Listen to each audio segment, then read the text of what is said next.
निमित्त झालं की नीटच्या पेपर फुटीचं. परंतु अशा अनेक गोष्टी आहेत ज्या गोष्टींमुळे युवा चिरडला जातोय, भरडला जातोय आणि वंचित राहिला जातोय. आणि त्याचा उद्रेक कुठेतरी या माध्यमातून झालेला आहे. आणि संपूर्ण देशामध्ये एक संतापाची लाट आहे. आणि दिल्लीमध्ये झालेला परवाचा तो गोंधळ एकंदरीत संपूर्ण देशामध्ये असंतोषाचं वातावरण आहे. एकंदरीत या प्रकरणाकडे तुम्ही कशा पद्धतीने बघताय? प्रथम भारतीय राज्यघटनेला विनम्र अभिवादन करतो. हे बघा, रोम जेव्हा जळत होता तेव्हा नीरो फिडर वाजवत होता असं एक वक्तव्य आहे. याचा अर्थ असा की देश जळत आहे तर आपण शांत नाही बसलं पाहिजे, आपण देशासाठी काहीतरी केलं पाहिजे. आम्ही वकील मंडळी आहोत, आमचं एक जबाबदार वक्तव्य आहे आणि जबाबदारी आहे की बाबा समाजामध्ये अराजकता असेल तर काहीतरी बोललं पाहिजे समाजासाठी. त्या निमित्तानं आम्ही इकडे एकत्र आलो आणि आपल्याशी संवाद साधतो. सगळ्यात महत्वाचं असं आहे की या नीट पेपरमध्ये आपण जर पाहिलं तर 2021 ते 26 या कालावधीमध्ये जवळजवळ 93 विद्यार्थ्यांनी आत्महत्या केल्या असा गुगलचा रिपोर्ट आहे. आणि या आत्महत्या पुढे होऊ नयेत, right to fair and free education article 21 मध्ये राज्यघटनेमध्ये दिलाय आणि ते पाळण्यासाठी विद्यार्थी पुढे आले.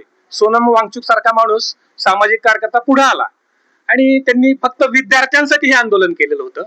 आणि त्याला 20 दिवसात कुठलाही राजकीय व्यक्ती, सत्ताधारी व्यक्ती तिथे आला नाही आणि त्यांना बेकायदेशीरित्या तिथून उचलून नेलं. हा माणूस छळ केला, विद्यार्थ्यांचा केला, सामाजिक कार्यकर्त्यांचा केला. इथं कुणीही कुठलंही राजकारण करत नाहीये. आम्ही वकील मंडळी घटनेचं पालन करण्यासाठी आणि चाललेल्या गोष्टीचा वक्तव्य करण्यासाठी इथं जमलेलो आहोत. आणि या सर्व बाबींचा परिपाक म्हणून आज पूर्ण महाराष्ट्रात नव्हे, दिल्लीत नव्हे तर पूर्ण महाराष्ट्र पेटलेला आहे.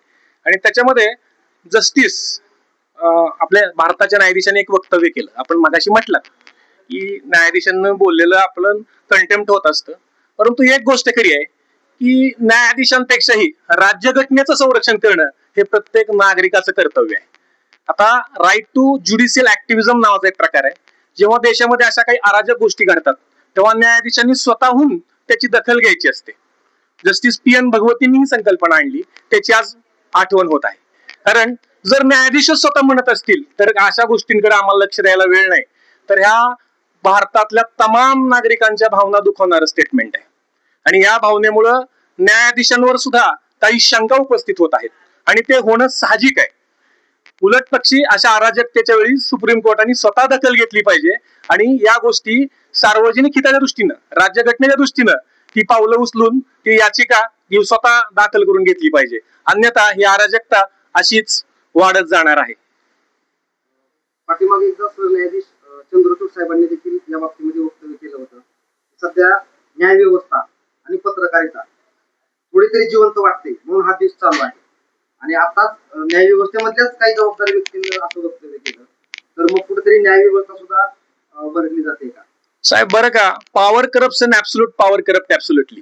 जिथं अनियंत्रित सत्ता असते तिथं अनियंत्रित करप्शन असतं, म्हणूनच ज्युडिशरीची नेमणूक केलेली आहे. आणि ज्युडिशरीने या सगळ्यावर कंट्रोल ठेवणं कायद्याची गरज आहे.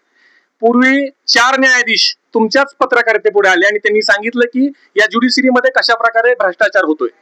म्हणजे सुप्रीम कोर्टचे 4 जज तुमच्याकडे येत आहेत आणि ह्या देशाला सांगतायत की बाबा हा भ्रष्टाचार कसा चाललाय. त्यामुळं न्यायाधीशांवर पण काही प्रमाणात या सत्तेचा अंकुश आहे हे सारासार 100% दिसून येत आहे.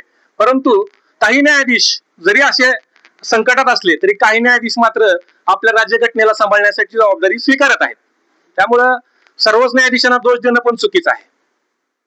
आपण या ठिकाणी बघतोय सर्व वकील विद्यार्थ्यांना मुलींना मारहाण केली आहे. त्या बाबतीत आपण काय बोलला तू इतकं चांगलं बोलला. शासन